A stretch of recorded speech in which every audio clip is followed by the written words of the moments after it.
પુષ્ય નક્ષત્ર અને ધનતેરસ પહેલા ચળકતી ધાતુ સોનાના ભાવ ઐતિહાસિક સપાટીએ પહોંચી ગયા છે. ગત વર્ષની તુલનાએ લગભગ બમણા ભાવ થઈ ગયા છે. અમદાવાદમાં સોમવારે 10 ગ્રામ સોનાનો ભાવ 1,28,000 પર પહોંચ્યો તો કિલો ચાંદીનો ભાવ 1,78,000 પહોંચી ગયો. છપ્પર ફાડ કે ભાવ વધી જતા અમદાવાદની સોની બજારના કાગડા ઉડી રહ્યા છે.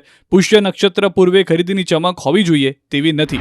અમદાવાદ જેવા જ હાલ સુરતની સોની બજારના છે. સોના ચાંદીના ભાવમાં સતત વધારો થતા જ્વેલર્સને ત્યાં ગ્રાહકોની સંખ્યામાં ઘટાડો જોવા મળી રહ્યો છે. માત્ર એક જ વર્ષમાં ભાવ ડબલ થતા 40%થી વધુ ગ્રાહકોની સંખ્યામાં ઘટાડો થયો છે. તો રાજકોટમાં સોનાના વેપારીઓને પણ દિવાળી બગડવાની ભીતિ છે. સામાન્ય માણસની પહોંચની બહાર સોનું પહોંચી જતા સોની બજારમાં સન્નાટો વ્યાપી ગયો. નહીં તો આ સમયે પગ મૂકવાની જગ્યા ન હોય. હાલ લગ્ન હોય તે જ એડવાન્સ બુકિંગ કરી રહ્યા છે. વેપારીઓના મતે ધનતેરસ સુધીમાં સોનું 1.5 લાખે પહોંચી જશે. જો આ રીતે તેજીની ચાલ રહી તો આ વખતે સોનીઓની દિવાળી બગડશે.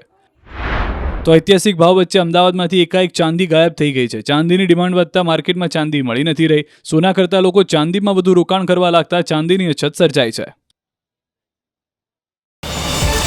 QR કોડ સ્કેન કરો અને ડાઉનલોડ કરો ન્યૂઝ 18 એપ. મેળવો ગુજરાત અને દેશ દુનિયાની પળે પળની અપડેટ્સ.